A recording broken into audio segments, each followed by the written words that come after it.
We're here because we don't buy into the bullshit of mainstream culture.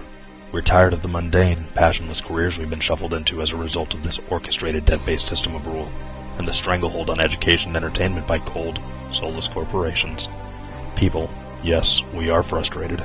Yes, we are tired. And we reject the brave root tranquilizers that are Monday Night Football and an ice-cold Budweiser. But we have to stop hiding. Stop hiding behind the headphones and the Cherry Popper 420 username. Let the world see that the resistance is strong and society is changing. There was a time to be anonymous, but that time has passed. And so the Higherside Chats would like to present Conspiracies as the dawning of this new paradigm in the uniform of the revolution. Because bold fashion should mean more than some celebrity meat dresser frat boy in a silly pink polo. Conspiracies redefines bold fashion as having the balls to reject socially uncomfortable and unpopular truths from your radiant chest. All fucking day. Conspiracies.net. Let them know that you know. Bold designs for troubled times. Hard truths. Soft talk.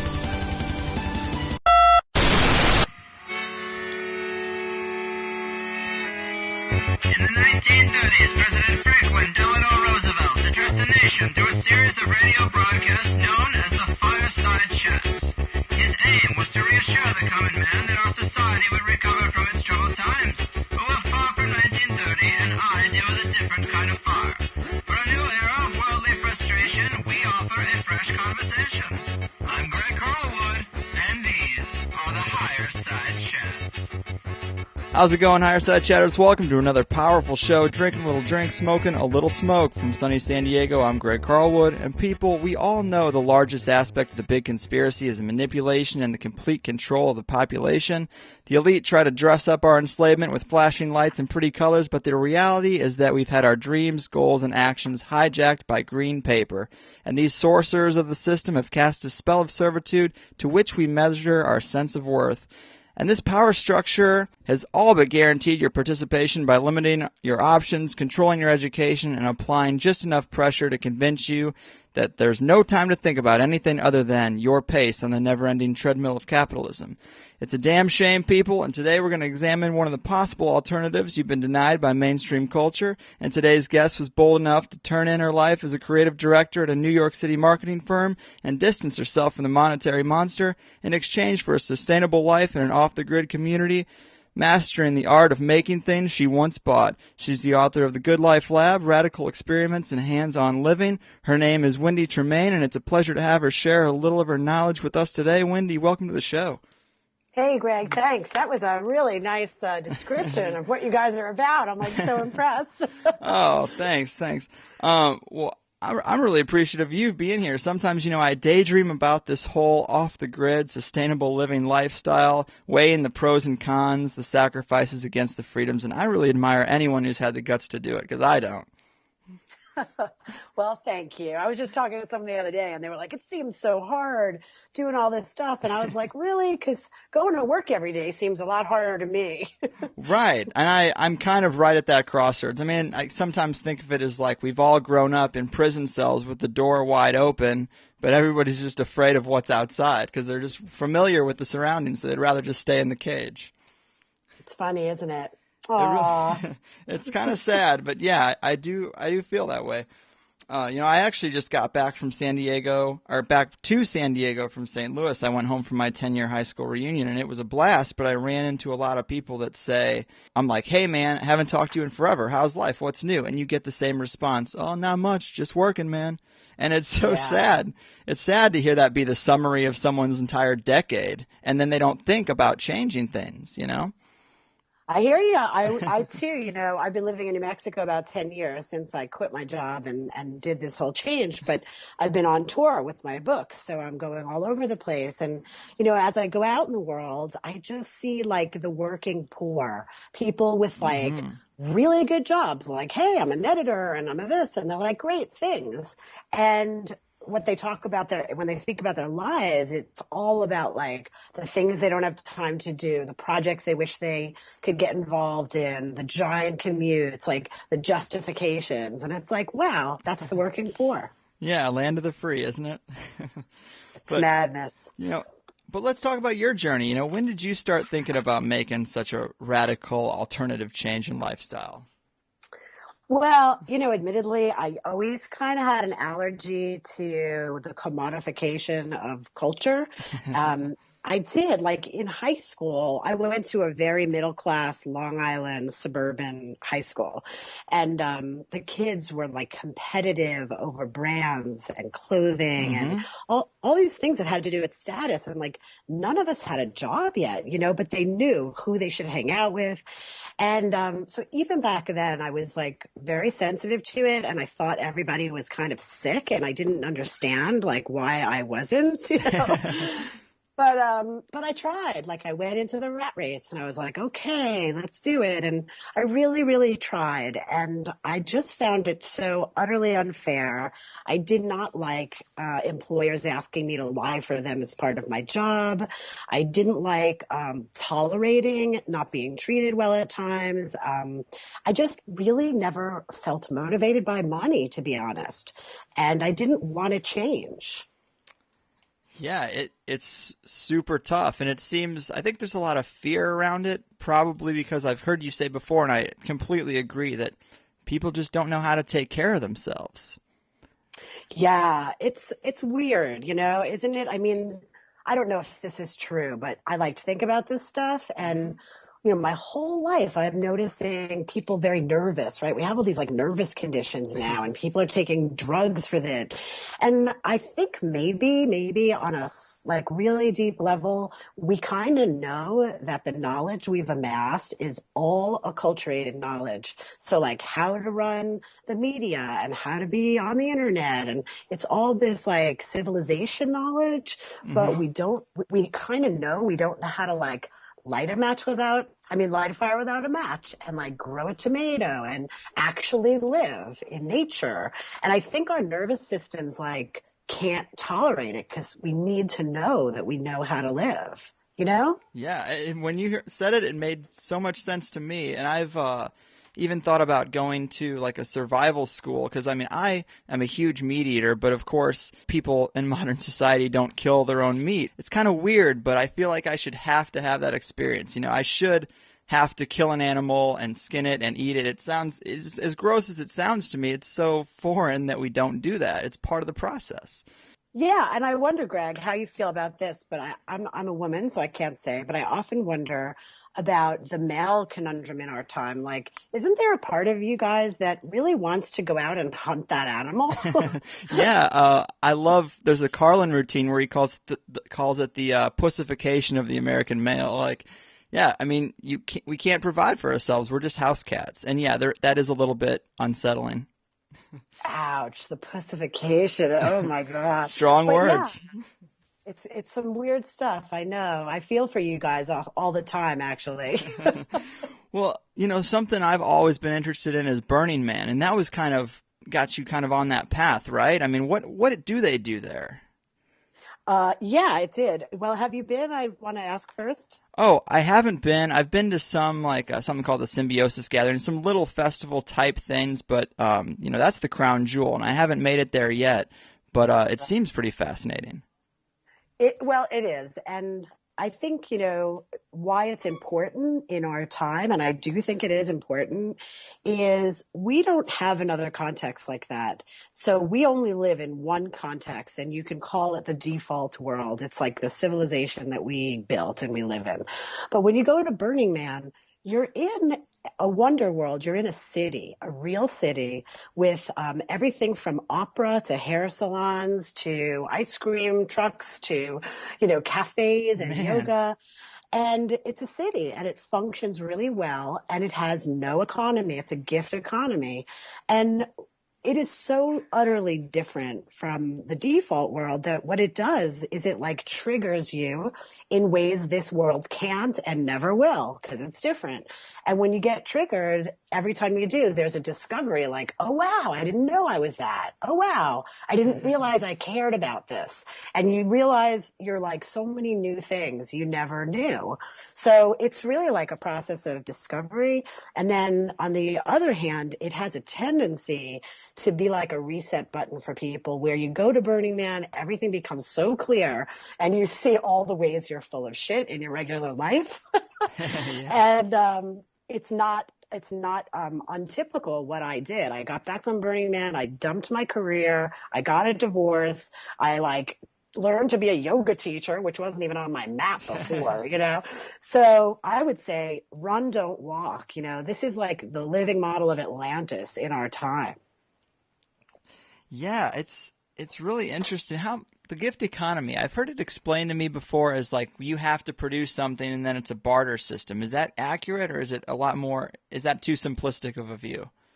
It's actually not accurate, and there for a specific reason. So barter in the United States is technically taxable, and only a gift is not. So it's very important at Burning Man, and they are always trying to remind the culture there that barter is not acceptable. That's not what a gift economy is. Giving has to be a gift with no expectation in return. Huh. And through that system, I guess because you're dealing with like-minded people, everyone seems to get their needs provided for? Yeah. So, what happens is it becomes competitive gifting. So by the end of the week, you're like, no more, don't give me anything. Like, I have to take this crap home, Yeah, that's kind of funny. But while you're in the city, what it feels like, the experiential level, is you have to get used to that every camp, everything you see is for you. It's meant for you to enter, to go in, to touch, to take what you need. Like that can be really disorienting at first.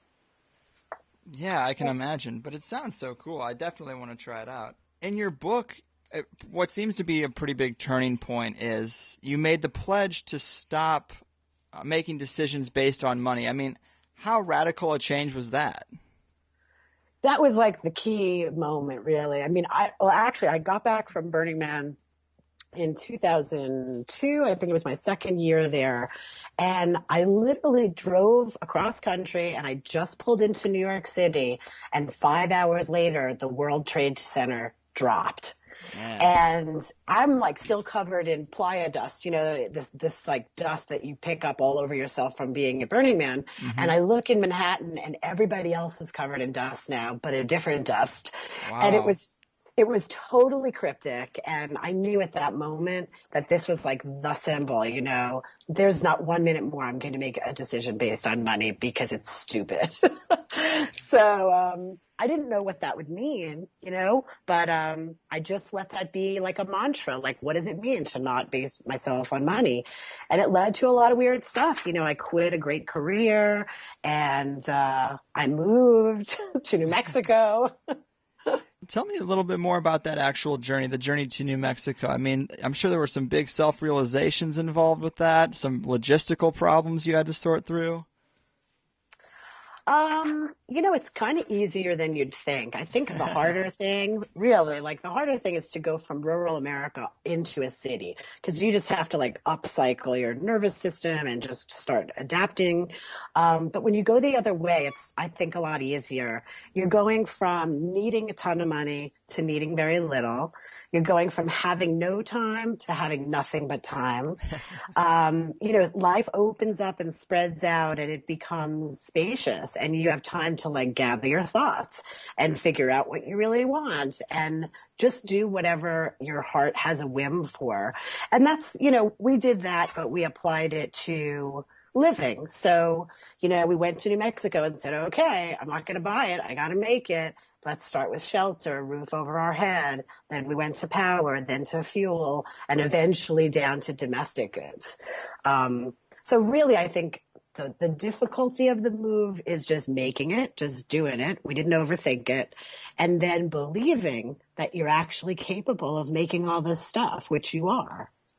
That's a big thing for me, just coming off this high school reunion, and most of my friends have kids, which, that's its own thing, but most of them have houses, and I'm living here in San Diego, and I'm like, man, houses here are $1 million. 10% is $100,000. I don't see myself having that sitting in the bank anytime soon. So I've thought about, shortcuts to get ahead, or, making a shelter, maybe buying land and building a house. But this papercrete was pretty interesting. I mean, are there techniques for building that you think people could utilize if they knew more about them?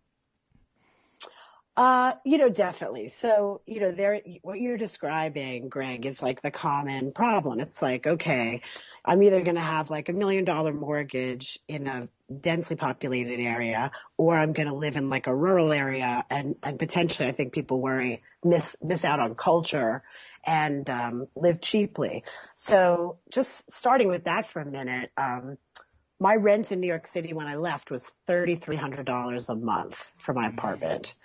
And my home today in New Mexico, my taxes a year are $300.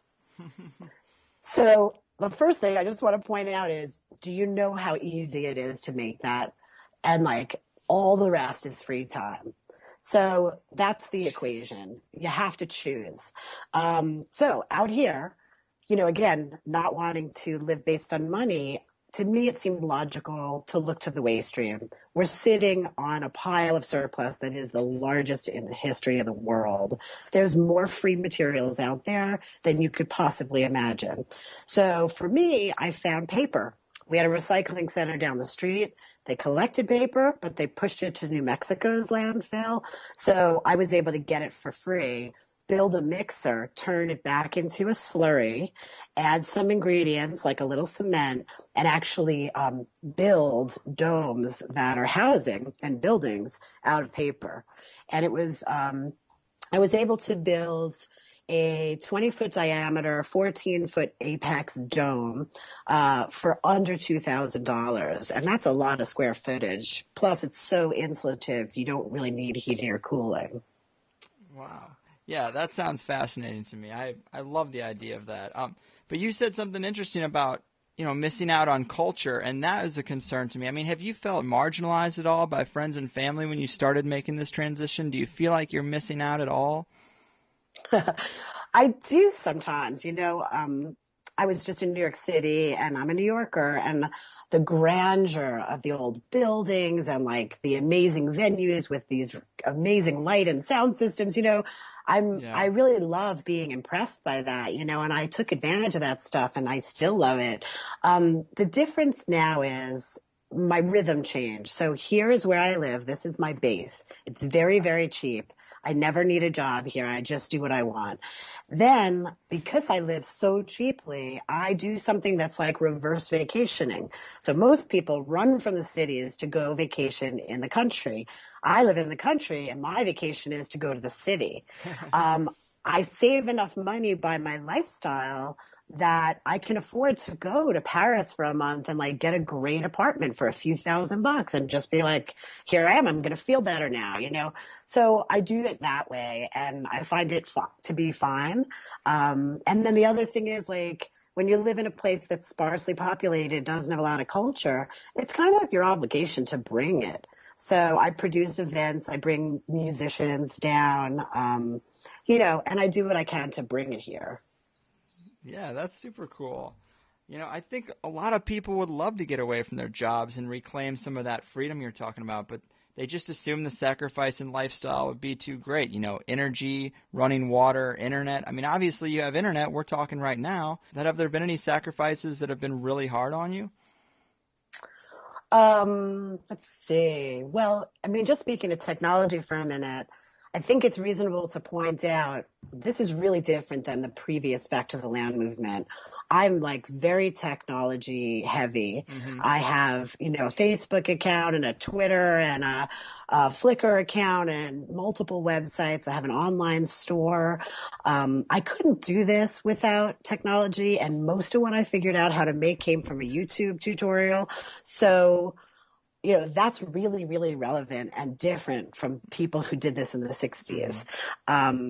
But as far as stuff that I missed that just really hurts, funny enough, I think the thing that I miss most is a little bit of competition, creative competition.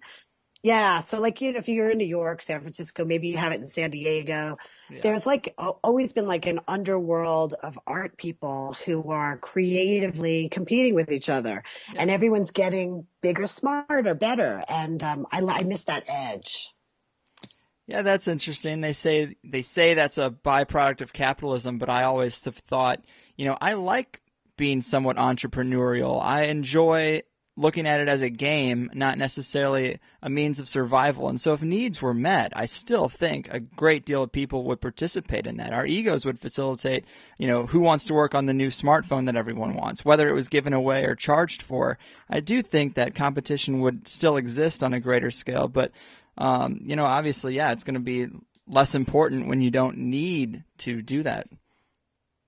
I think you're right. I think about that too, Greg. A lot of people, when you talk about that, like, we don't need a monetary system, they get really panicky and get nervous. And one of the things I hear a lot, because I do talk about it, is what about the people who are lazy and don't contribute?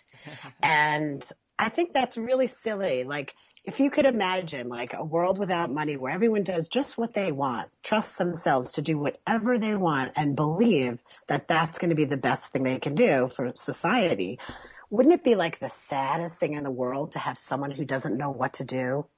Like you would like stop and just try to help them figure it out, because that person would be so impoverished.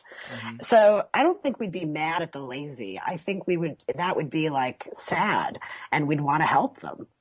I agree with you. And sometimes when I'm trying to reach the conservative Republican type who thinks that the biggest share of their taxes is going to welfare, which is of course not true. But when I'm trying to reach that kind of person, I say, the best thing for your safety, to protect what you want, which is really what you're concerned with, would be to give everyone a basis that is better than jail. Because when it's not, they're going to come for your stuff. I try to appeal to them in that way. It's like, help yourself by giving everybody a basic need that's better than going to prison, because either they're going to get your money and get away, or they're going to get a meal tonight and a bed to sleep in jail.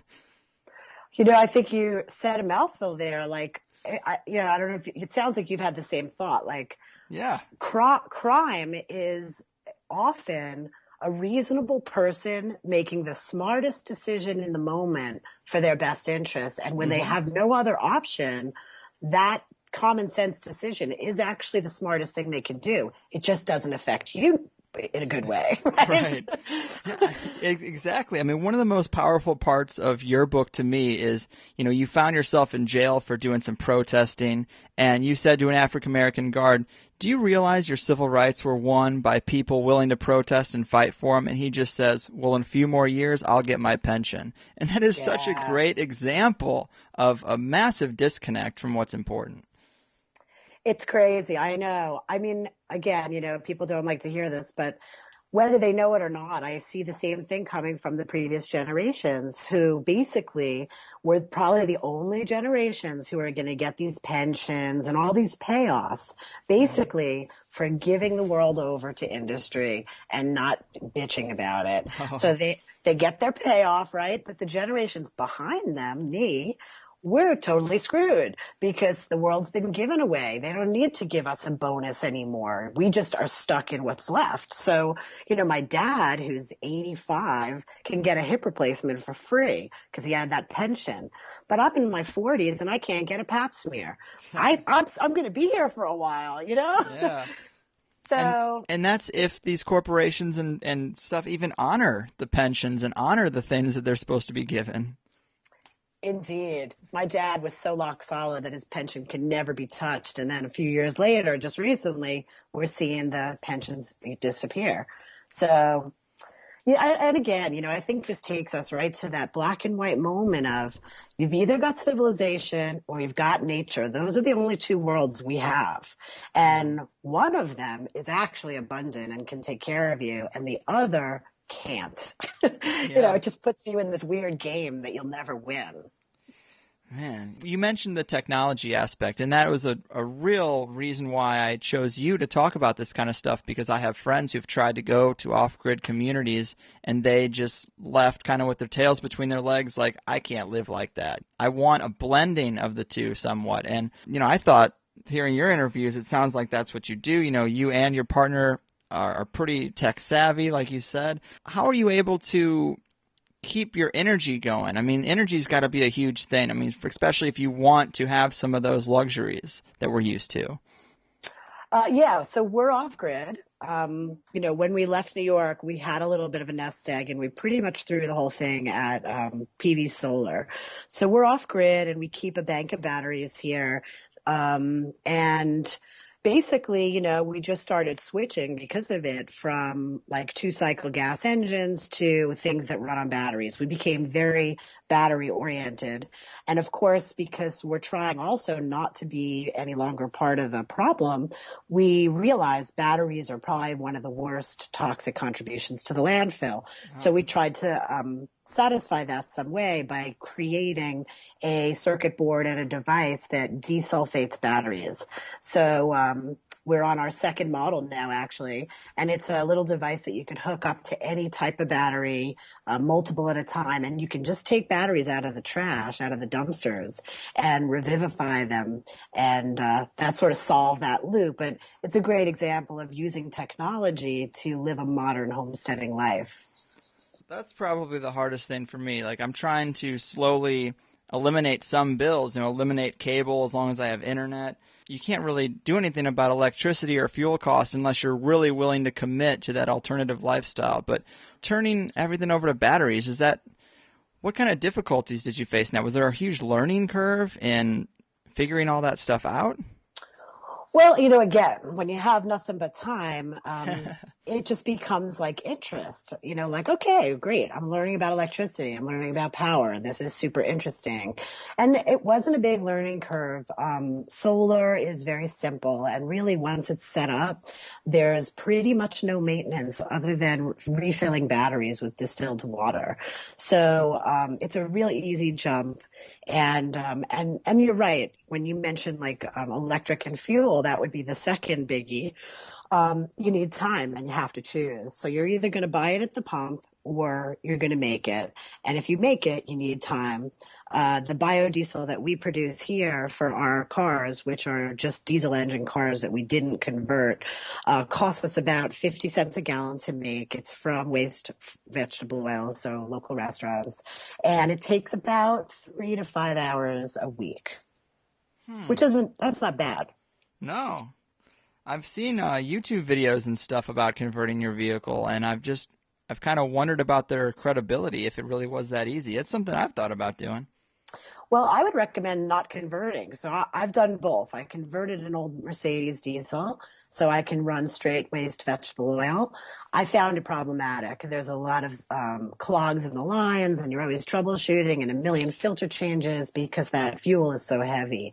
But I found it easier to make biodiesel and not convert the car and run it straight into your diesel. So the only difference there is when you get waste vegetable oil, you add methanol and lye and you clean it yourself. And it's something you do in a 5-gallon plastic tote. It's not like a big deal. You don't need like a manufacturing setup. Right on. Yeah. Well, yeah, it's worth it. It sounds like it would be. I mean, another thing I think that scares people is if you're going to live without money, you're not going to have medical benefits, or there's a fear of not being able to get help if you're sick or injured. I mean, has that been a concern at times? You were injured pretty early on, right?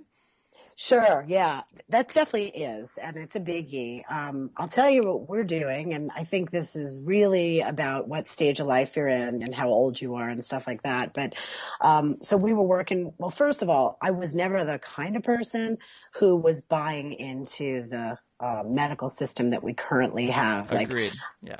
Yeah. So I was never going to like let someone put me on a prescription for the rest of my life or like do unnecessary surgeries. I don't consider myself a billing cycle. So I was opting out anyway and kind of taking health into my own hands. That being said, working with power tools, building a homestead, I was like, well, what if I take my arm off? I really want someone to put it back on. Yeah. So my partner Mikey and I just carry catastrophic, which is anything that costs more than $5,000 is covered. And that's great because, okay, we'll pay $5,000 on something big, but nothing big can ever destroy our lives and put us into debt. So that costs us about $100 to $150 a month each. And then, the supplements, we consider our healthcare, our garden, living in a place that has no industry and pollution. We just try to really take care of ourselves.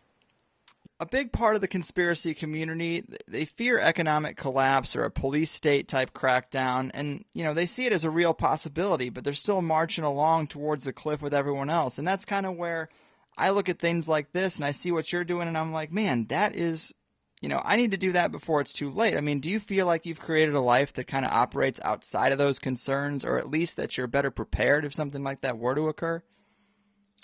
I like to think that a little bit. I don't know that it's true. I think we're all in this together no matter where you're at. But, for example, I'm like one of the only, or I had been one of the only solar systems in my area that's totally off grid, not even connected to the city supply. I'm on batteries, so I'm totally independent. And, I thought to myself, wow, if there was, a problem and the military was really moving in and blah, blah, blah, the first compound they would take and make their own is mine, because it's true. They would take it in 5 minutes. So, what's the benefit I really have? And it's knowledge. Like, I built this thing. I know how it works. And that's what I get to take away with me. And they can take it if they want it. But the more valuable thing is what I have inside. So, I mean, I'm a lot of people's apocalyptic plan. Friends in cities are like, I'm going to your house when it hits the fan. I think what's more important is this way of living. It calms our nervous system to know we know how to take care of ourselves. So your day-to-day quality of life is calm. You're not in a panic. What if? And I guess to me, that's the greater benefit. Who knows what's going to happen or how long it's going to take. But if you feel good every day, that matters. Right. And I think so many people don't. A friend of mine said something I thought was pretty poetic, and we were walking around just doing some people watching. He's like, the only people that are smiling are in advertisements. And I was like, oh, that's so sad. But oh, Greg, that's what I miss most, people watching. Yeah, it can be fun. It's a lot of cautionary tales out there of how not to be. But you went into this thing without a ton of handyman skills or a lot of building experience, from what I understand. I mean, you've just developed these skills along the way, right? I mean, what are some of the most impressive skills you've learned throughout this change?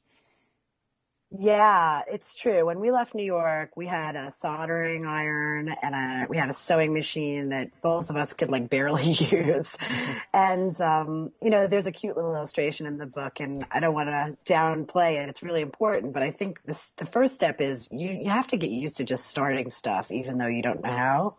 And that could be hard because, in especially corporate world, we're all sort of pumped toward this unreasonable expectation of perfection, right? Mm-hmm. So you just have to start, and you're going to break it, and you're going to get it wrong, and you have to just accept that that's kind of messy and fun.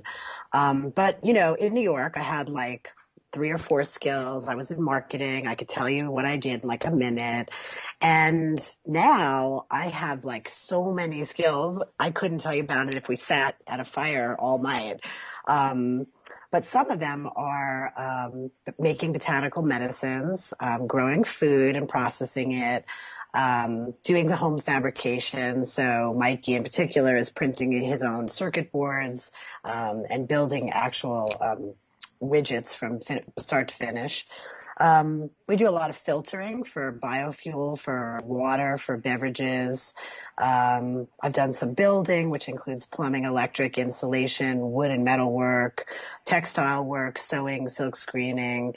I know a lot about batteries and power. So, yeah, and I'm not great at all those things, but I'm good enough that I can have a life of my own and not need help, Yeah, that's one of the most interesting aspects to me, is just developing those skills. And it's hard to really imagine unlimited time or control of your time that way, to just sit down and learn, because even since kindergarten, 8 hours a day, 5 days a week is taken from you, and you learn at 5 years old that that's just the way it's going to be forever. You might get lucky and get one of those jobs that you have to work a little less, but for the most people, that's the way it's going to be. So it's kind of hard to imagine, really just being able to sit down and tinker with stuff. But it sounds so appealing just to have those skills, because I think you're right. In the nervous system, that if your car breaks down in the desert, you're probably going to die. If the system collapses, you probably got 2 days before you're going to die. It's a messed up way to live, that dependency. Yeah, well, I'm curious, Greg, like if you were just freed of everything you have to do right now, what would be like the tinkering thing you would want to take on? Like, what have you always wanted to do? I think for me, the thing I would find most interesting or fun to work out is energy. If I could power everything that I enjoy on my own, off the grid, because I feel like that's one of those shackles that you really can't get around it. And a lot of off-the-grid communities, it's just something they don't have. They just deal without it rather than implementing it. And I couldn't do it without. So if I could really harness solar and really harness energies that were sustainable, I think that would be most interesting to me. Yeah, I'm sure you'd have fun doing it. I'm always fascinated, like when I talk to people like stockbrokers and, whatever, people of all different careers, they all have like a secret thing. Like, I really just want to be an electrician, Mm-hmm. That's so funny. It is. Or I really just want to be a bike messenger and shoot slot rockets.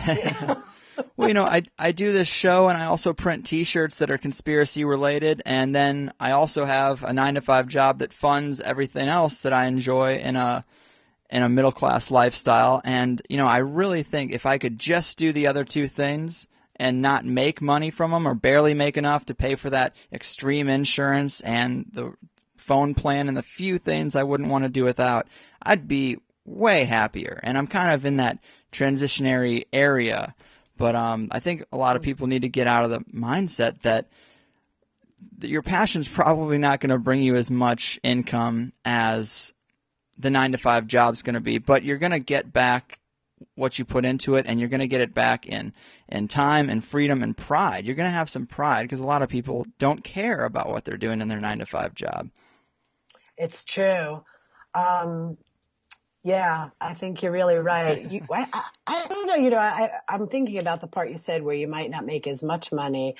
And I think there's something in there that, everyone could take a moment to look at, which is, the rise and fall of markets and the swings of money are so bizarre. And they used to make sense, like, oh, there was no rain in Florida, so the oranges went up. But now it's so convoluted because, money is being made on like weird models and trickery and financing tricks. Yeah. So, when you're saving money, do you really feel like you're saving something stable and secure?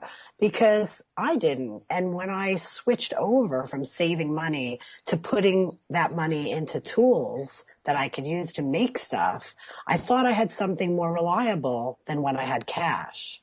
Yeah, that's a great point too.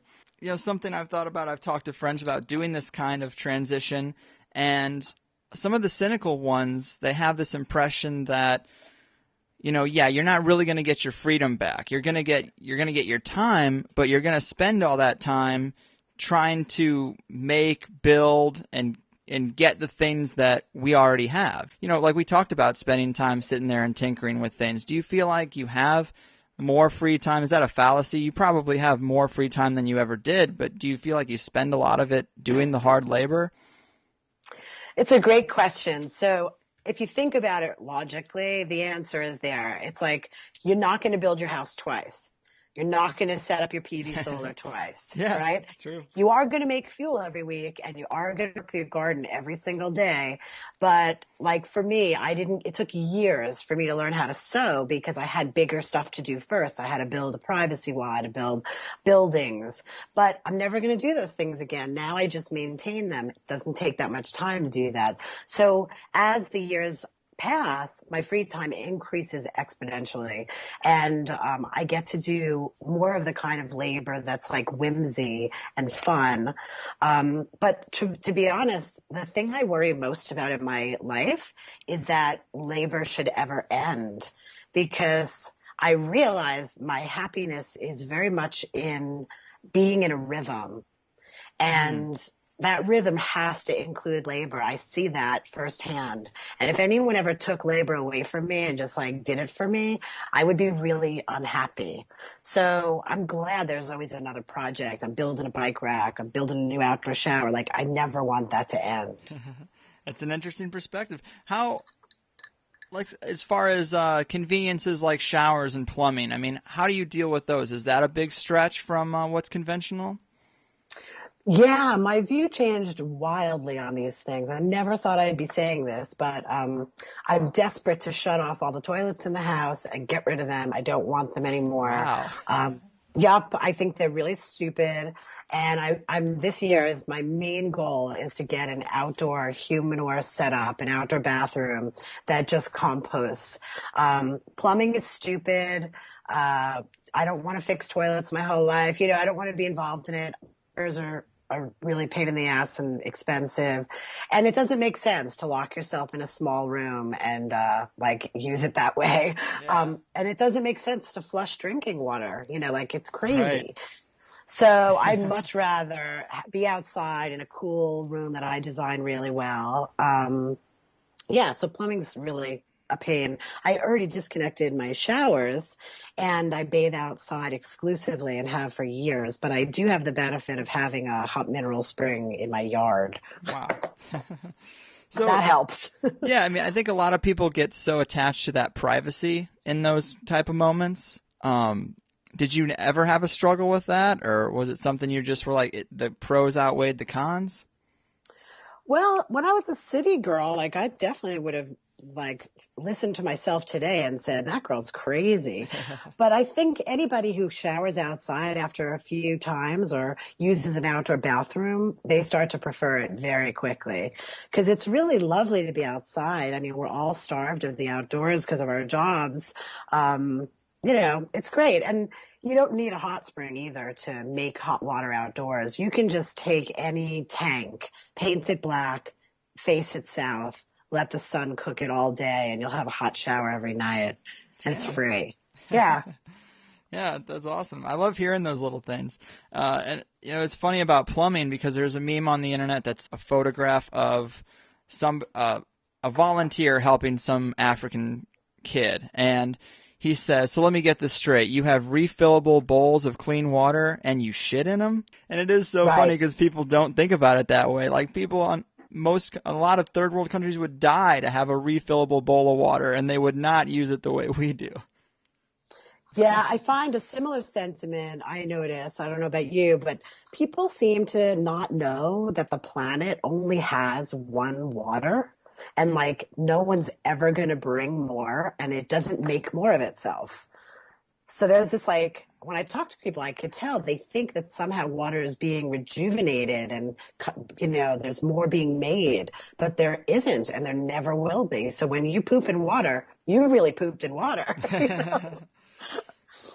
That's funny. Yeah. It's weird. Well, let's talk about food. Obviously, food's a huge concern. We haven't really talked about it.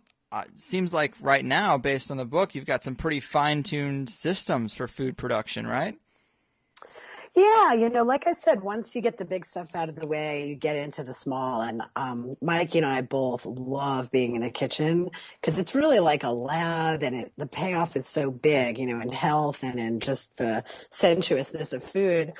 So lately we're into a lot of illegal stuff because the payoff's really high, like making your own making your own alcohol for a tincture. It would cost me $100 a gallon to buy organic alcohol, but you can, make alcohol just with a distiller off Amazon that's meant for water. So, and you can make that same gallon of alcohol for $5. We also like fermenting, so making kimchi. We like making alcohol for drinking, like mead and wine. We have a blast in the kitchen. I hope to be growing mushrooms next year. Nice. So do you do any of this at home? Do you cook at home? No, I mean, my girlfriend's she went to culinary school and she loves it. But one of my big concerns with this stuff is I eat almost exclusively meat, and it's so terrible. And I treat my body like a garbage can. And I wonder, doing a kind of off the grid living, it kind of has to be vegetable based. Just for the waste and the amount of energy required to eat a meat diet on your own would be pretty taxing. Yeah. Well, what we found, so our garden obviously is right out the door and it's easy, but I get here bison that weren't even raised by anybody. They're just on the open range. So it's like beyond organic. And yeah, and there'll be a hunt and everyone in town will kind of go in on it and buy the animal. And, you know, it's pretty lo-fi. Like someone will set up a butcher shop in their backyard and everyone in town comes and you get like bison for $3 a pound. But again, I have access to tremendously good meats. Like I just split a pig with somebody, so my freezer is stuffed with pork. And again, it's beyond organic. It's just raised, you know, on someone's yard. So yeah, you can really get meat pretty easily, actually. That's awesome. Do you ever worry about being raided or anything? Like you hear stories about farmers are trying to sell raw milk and they get raided and shut down like they got a big drug operation going or something. I mean, because the system doesn't like people to have examples of successful self-sustaining communities. Is that a concern for you ever? Well, we've seen some of that here. Our community started a community kitchen, and by doing so, they decided to take some government money, and that was to help fund this kitchen. And the benefit of a community kitchen is if you cook in it, what you sell is legal to resell into stores. You can't do that with stuff you made at home. It's not a health-proof kitchen. Right. So to make a long story short, once they took that money, then the government was coming in, looking over their investment and saying, hey, you guys also run the farmer's market. You can't have that raw milk. You can't have that raw cheese. You can't do this. You can't do that. And they turned the citizens who started the kitchen into police that were policing their own community. And it got really ugly and it was very fracturing to our community. So, you know, my solution to that would be don't take the freaking money, you know? Right. Really. Now they're a big pain in the ass. Yeah, I mean, that brings up another question. Did you ever face issues and regulations with like building codes and the things you're building, or do they just not get out that far? No, for sure we did. You know, it's a little Wild West out here. You can get away with a lot, but not everything.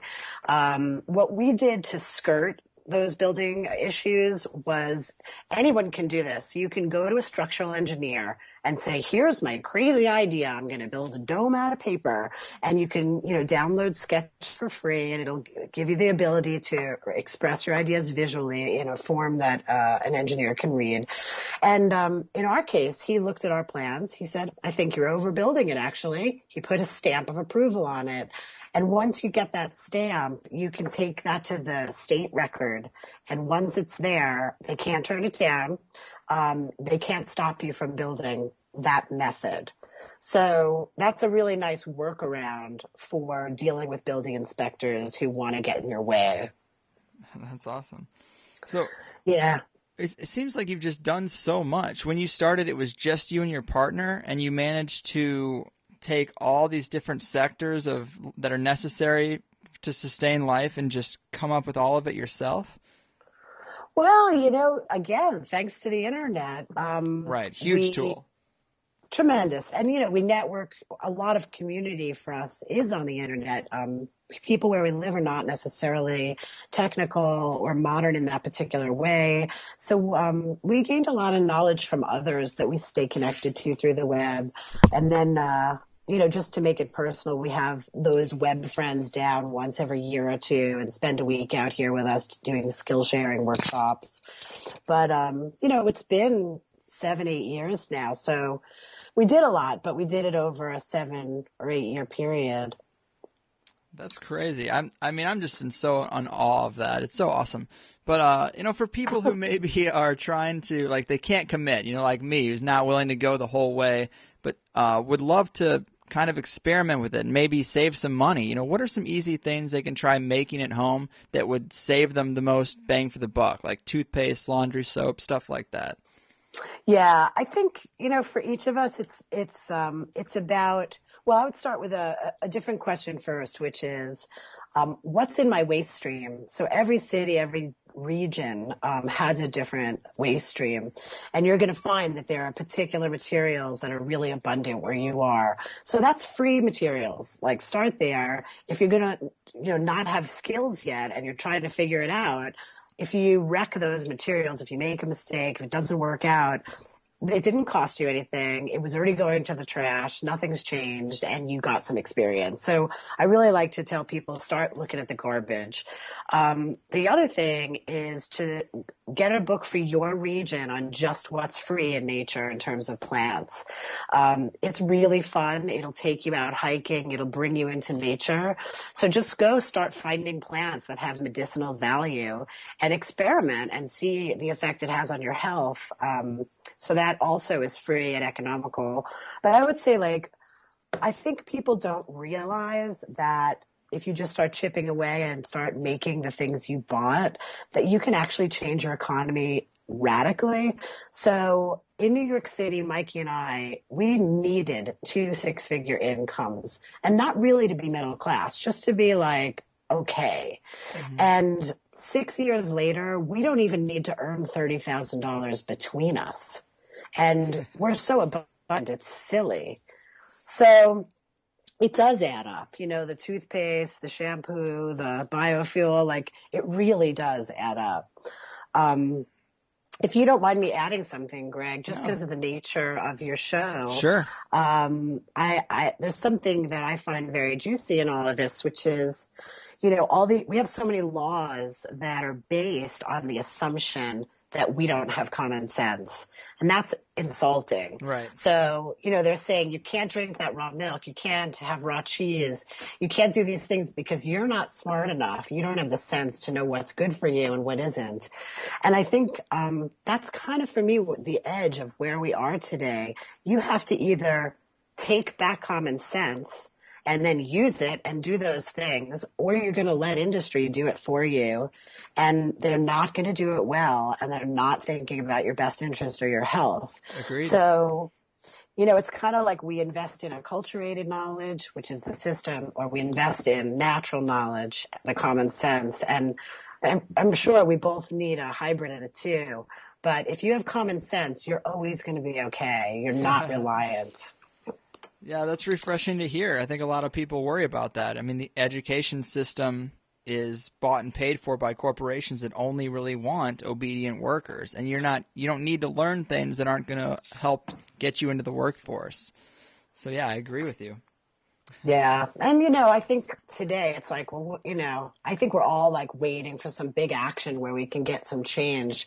And some of the things that I just want to share that I feel could be powerful would be a demanding of a clearing of all the debt on Earth. Of course. From country to country, person to person, bank to bank. I also think graduating college students should consider holding back their entry to the workforce and demand change from it, and not give away their most valuable creativity and knowledge without demanding change from the system, because they can't run without them.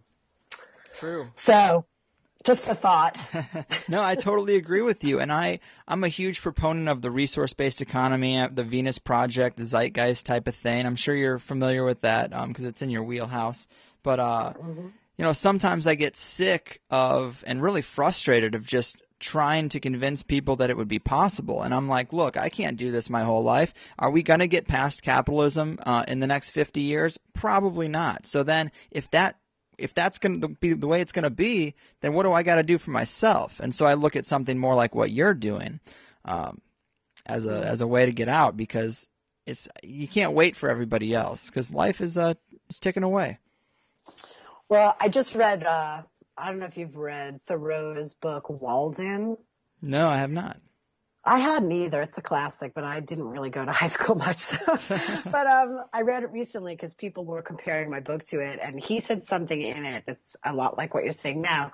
He was saying the reason he left civilization and went to Walden Pond to basically live off the land, he did the same thing I did basically, but in 1835. The reason he said he did it was he was afraid that at the end of his life, having lived his whole life in civilization, he would learn that that wasn't living at all. And he would discover that he never lived. Yeah. And when I read that, I was like, whoa. That's powerful. Yeah. I mean, one other thing that was really good to hear you mention in the book is planned obsolescence. I think that's an instrument in our culture that people just don't understand. Even styles and trends in the whole fashion industry is built on the idea that you can convince people that there should be seasons for a certain dress, and once that time has passed, that is no longer a cool thing to have. Like, it's so ridiculous because clothes are clothes. They're going to be clothes in March. They're going to be clothes in July.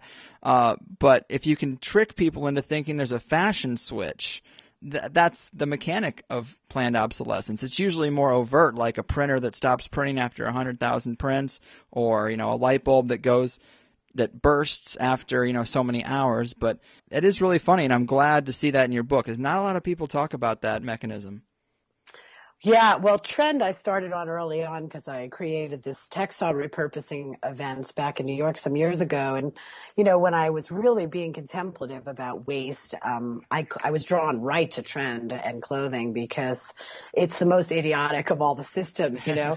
It's basically, trend can really be defined as an artificial prompt to dispose of perfectly good materials, even though there's nothing wrong with them. Mm-hmm. No sense. Yeah. Yeah. So, and people say, oh, but it's creative. It's really not creative to pick things off of racks. It's creative to make something and to hybrid and to hack, but it's not creative to go shopping. True. I couldn't agree more. Wow. Well, Wendy, it seems like it's about that time. I love the book. I love your story. It's very inspirational. Before we go, is there anything else you've learned? Do you think it's important for people to hear?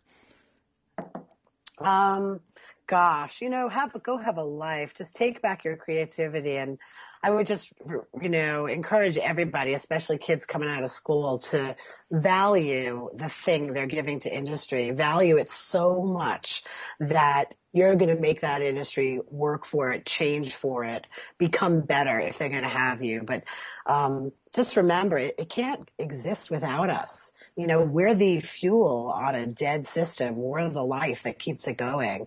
We don't have to give it away. So. Agreed. Yeah. One of my favorite Einstein quotes. It's kind of relevant, but it's more about war. But he says, "The pioneers of a warless world are the young men who refuse military service." Without soldiers, there can be no war. You're not going to see Obama dropping drones himself with a joystick. He's got to have a guy to do that. Right. So yeah, it applies to all sectors of life that we aren't happy with. We are participants, we're facilitating it. So we need to really stop the gears from moving if that's what we want to do. Well, I hope, Greg, that you and I see a day where there's an opening for real change. I know I've been waiting. It sounds like you have too. Yeah, but you're a lot closer to having it in your own life. So you're not having to wait for that savior to come around. You've saved yourself. So that's the inspiration right there. Ah, well, thanks. I do hope other people are inspired. They can trust me. The water's fine. Well said. So before we go, do you like to give people your website or tell them where they can get the book, stuff like that? Sure. So I have a blog called Holy Scrap. The URL for it is blog.holyscraphotSprings.com. The book's called The Good Life Lab, Radical Experiments in Hands-on Living. You can find it pretty much anywhere, retail, online, Amazon. I hope if people like it, they'll write a little Amazon review. It helps me a lot.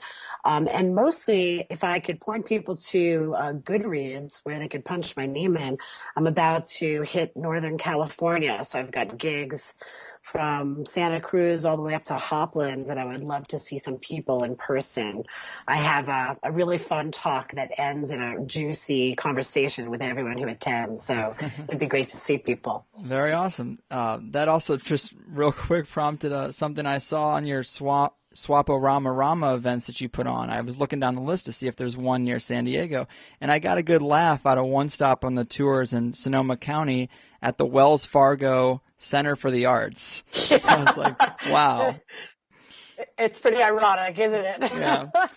They got their hands on everything.